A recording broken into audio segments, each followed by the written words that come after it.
Oi! Nesse vídeo eu quero te mostrar 4 formas de ganhar dinheiro durante a faculdade de Direito. Todas essas 4 formas que eu vou falar pra vocês, eu mesma pratiquei e consegui me manter durante uma boa parte da faculdade, quer dizer, até o final da faculdade. E fica até o final porque a quarta dica é a mais importante, principalmente para quem está cursando Direito. Todas as outras servem para qualquer outro curso, mas a última ela é fundamental para quem está fazendo Direito e você vai aprender inclusive um pouquinho da prática, tá bom? Então assiste até o final que vai valer muito a pena.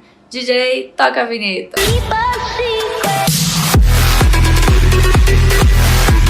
Gente, meu nome é Camila, atualmente sou advogada recém-formada, criei esse canal aqui pra gente falar um pouquinho sobre direito, sobre TCC, resumo de livros, né, pra dar um norte pra vocês aí, mostrar uma rotina, como é que é a rotina no início da advocacia. Então, nesse vídeo eu quero te falar 4 formas de você ganhar dinheiro ainda durante a faculdade. Então vamos lá!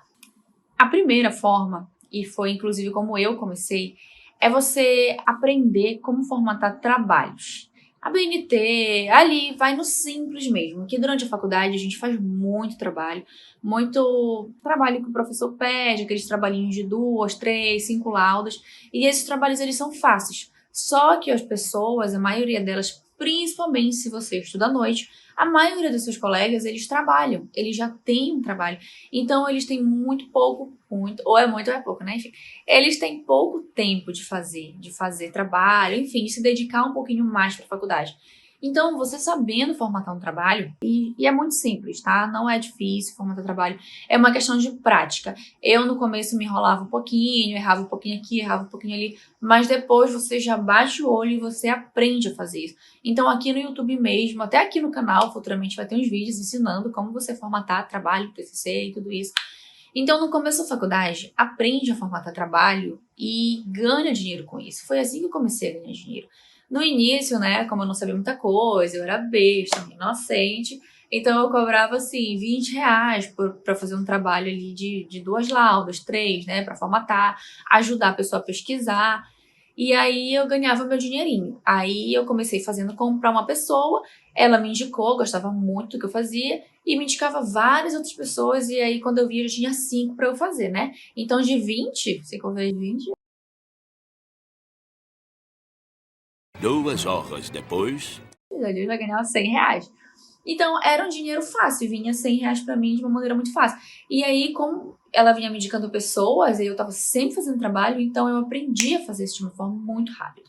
E aí, durante as formatações, às vezes a pessoa pede para você pesquisar para ela, tem gente que pede para você fazer, enfim, não tô recomendando que você faça o trabalho, tá?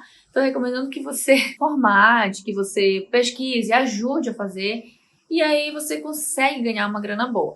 Depois que eu fui ficando mais expert nisso, né, de formatar, de pesquisar, eu já fui cobrando bem mais caro. Então, eu já cobrava, assim, R$ 30 por lauda, R$ 40 por lauda, dependendo da dificuldade do tema e da formatação, enfim, às vezes tinha muita referência, um pouquinho complicado e eu cobrava mais caro, né? Então, foi assim que eu consegui o meu primeiro dinheiro durante a faculdade. A partir do 4º semestre, eu estava ganhando mais do que muita gente que já estagiava e eu não. A segunda forma de você conseguir ganhar dinheiro na faculdade é a tradicional, que eu também fiz. Você leva docinho, leva casadinho, brigadeiro. Eu não sei como é aí no estado de vocês, mas aqui em Belém do Pará, a gente conseguia vender brigadeiro por R$ 1. Tinha gente que fazia maior e vendia por uns 50, R$ 2, enfim, fazia pacotinho, né? Eu já fiz biscoitinho para vender, já fiz brigadeiro e vendia bastante na faculdade. Não era muito, né? Que eu não sou lá cozinheira de mão cheia. Mas eu conseguia fazer para vender e também pegava um dinheiro bom. Não era um dinheiro tão bom quanto dos trabalhos, mas eu também conseguia pegar. Para falar a verdade, eu comecei vendendo docinhos, só depois eu fui evoluindo para os trabalhos. Inclusive, foi por isso que eu larguei os docinhos, né? Então, essa é uma forma muito boa também para ganhar dinheiro. Ainda mais para você que consegue cozinhar bem, consegue fazer outras coisas. Tem gente que vende sanduíche natural, vende sanduíche natural ali, compra o pão, faz um patê de atum ou então de frango, bota uma saladinha, um alface e vende sanduíche por R$ 6, você vende fresquinho. Às vezes você já encomenda, a pessoa já encomenda com você e você só faz levar pronto ali né, numa embalagem bonitinha, bem, e aí você consegue fazer uma renda todo santo dia na faculdade. O único problema, que inclusive teve na minha, é que normalmente nas faculdades elas têm uma lanchonete. E elas alugam esse espaço para lanchonete. E aí, às vezes, a lanchonete encrenca, fala que, né, fala com a direção da faculdade, proíbe os alunos de vender. Mas mesmo assim, os alunos vendem. Então, é outra forma de você ganhar dinheiro todo dia. O bom de você vender alguma coisa que todo dia você consegue. Tem gente que vende chocolate, faz aqueles alfajor, pão de mel. Você pode vender de tudo. A terceira forma, e também tradicional, é você conseguir o estágio. Eu ainda vou gravar um vídeo dizendo como eu consegui entrar no estágio do Ministério Público do Trabalho e do Juizado Especial da Fazenda Pública sem fazer prova. Eu já entrei em estágio fazendo prova, mas também já entrei em estágio sem fazer prova, apenas passando na entrevista. Eu sempre fui muito boa de fazer entrevista, sempre fui convincente, que era o principal. Às vezes você pode não ter ali nada no seu currículo, como eu não tinha. Quando eu passei no Ministério Público do Trabalho, eu sequer fazia direito do trabalho. E mesmo assim eu entrei. Então, às vezes tem umas técnicas durante a entrevista que você passa ali, a pessoa, e consegue ultrapassar pessoas que já têm experiência. Quando eu fui para o Juizado Especial da Fazenda Pública de Belém, eu não tinha experiência, foi o meu primeiro estágio, e mesmo assim eu fiquei na frente de pessoas que já tinham experiência por conta da entrevista, do que eu falei, mas isso fica para outro vídeo, tá? O importante é vocês saberem que o estágio, ele é sim uma forma de conseguir uma grana extra, e que você pode conseguir um estágio, meu gatinho aqui, e você pode conseguir um estágio mesmo sem experiência e mesmo sem fazer prova. Se você é uma pessoa que tem dificuldade com provas, como eu tinha, me garantia na entrevista, mas não costumava me garantir na prova, é possível passar, tá? Os meus 2 estágios foram assim e eu passei. A última forma, que é a quarta forminha de você conseguir ganhar dinheiro na faculdade, é uma forma que os alunos não costumam fazer, tá? Só os mais ousados fazem e os mais corajosos. Eu também fiz, tá? A gente não pode advogar durante a faculdade, ok? Isso é óbvio. Mas você pratica, durante a faculdade, você aprende a fazer peças e você conhece o jus postulante. O jus postulante, ele tem, é meu gato que tá aqui, gente. Ele tem, o jus postulante, ele tem na Justiça do Trabalho, que eu não me metia, e ele tem nos juizados cíveis, né? E nos juizados, em causas até 40 salários mínimos, você pode entrar com, a gente chamava de juizado de pequenas causas, você pode entrar com uma demanda sem advogado. Acontece que a maioria das pessoas não sabem fazer uma petição, não sabem. O que elas fazem? Elas vão para a termação.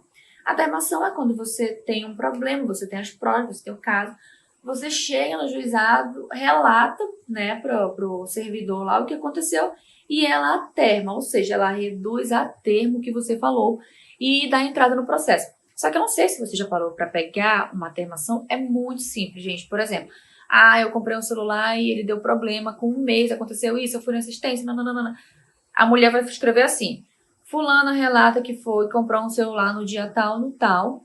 O celular, no dia 2 meses depois, deu problema. A assistência se negou a consertar, por isso ela está requerendo, enfim, a devolução do dinheiro, mais danos morais e acabou.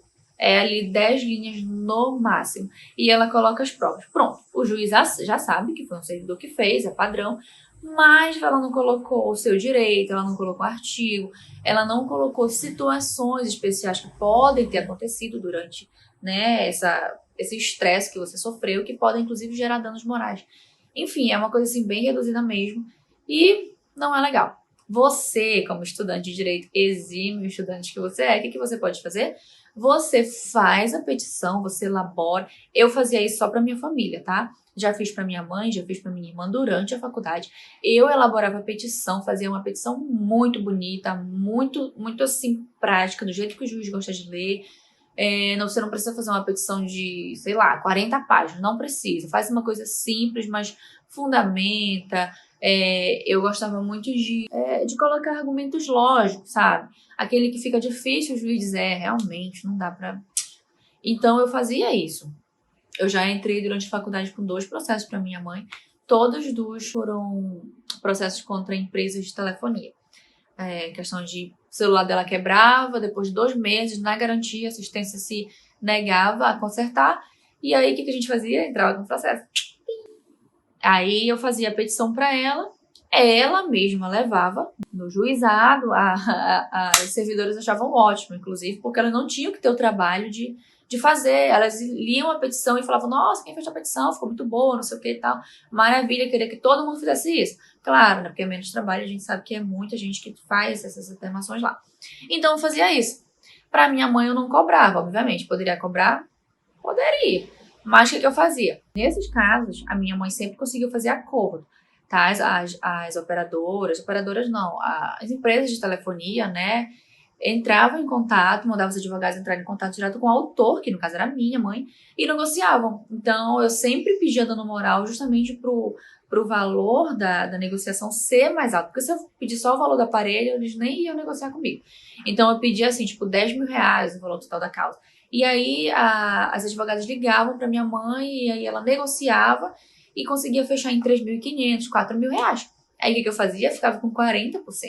Então, era uma forma muito boa de ganhar dinheiro, de aprender a fazer petição e de ajuizar uma ação. Claro que eu não fazia porque eu não era advogada, mas eu fazia o papel, dava para minha mãe. Inclusive, tem empresas que fazem isso na internet de graça, que é como o caso do Reclame Aqui não, Processe Aqui, entendeu? E é isso. Então, essas são as quatro melhores formas de você ganhar dinheiro durante a faculdade. Você ganha dinheiro, aprende e pega a experiência de vender, no caso, para quem vai vender docinhos, né? Você pega a experiência de fazer trabalho. Quando você for fazer o seu TCC, já vai ficar muito mais fácil, porque você já praticou tanto que você não vai ter dificuldade nenhuma. Então, eu espero que vocês tenham gostado da dica, que vocês curtam muito, compartilhem, se inscreve aqui no meu canal, tá bom? Pra ajudar a crescer. E eu vou fazer muitos mais vídeos te ensinando a ganhar dinheiro, te ensinando a fazer TCC, te falando sobre o início da advocacia. A gente vai conversar muito ainda aqui no canal, tá bom? Eu espero que vocês tenham gostado, galera. Beijão, tchau, tchau.